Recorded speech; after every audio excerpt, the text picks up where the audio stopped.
এমন সকাল যেন বারবার ফিরে আসে। সত্যি প্রিয়া, তোমার সুরের জাদুতে আমি একেবারে মুগ্ধ হয়ে গেছি। বল না না, কি যে বলো না তুমি। দেখো, যে রাধে এসে চুলও বাঁধে, আবার সেটারও পারদর্শী।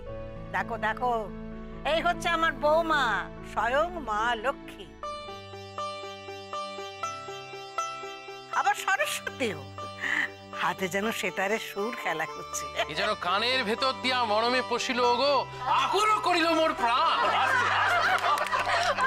ঠাম্মা, তুমি আমাকে সেতার বাজানো শিখিয়ে দেবে তো? আর আমাকেও। হ্যাঁ সত্যি মা, আপনার ভিতরে যে এত সুর জানতামই না। এই তোমার প্রবলেম মেজো বৌদি, তুমি মাকে এতদিন অসুর ভাবতে। মা, আপনি কিন্তু অসাধারণ বাজান, সত্যি। ধুর, কোথায় আর বাজালাম, আজ তো দেখলাম হাতটাই ভালো চলছে না। আরে তাতে কি হয়েছে, দুদিন প্র্যাকটিস করলে দেখবেন ঠিক চলছে। তাহলে মা আমাদের ফাংশনে সেতার বাজাবে তো? হ্যাঁ হ্যাঁ, নাটকের আগে তাহলে সেতার হবে, উদ্বোধনী সেতার। মা, আপনি যে কি বলেন না, সত্যি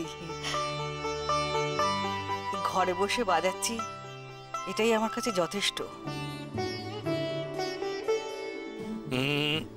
এখন ওরা বললে আর চলবে না, কিন্তু সবে শুরু।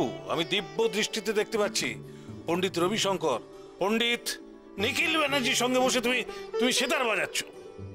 তা তো তুমি বলবেই, তারা যেখানে আছেন তুমি তো চাও আমি সেখানে যাই।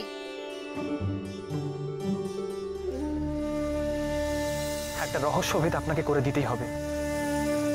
আপনি কি দিব্য দৃষ্টিতে বিশ্বাস করেন? আচ্ছা, কাল ওই ভদ্রলোক দিব্য দৃষ্টির কথা বললেন কেন?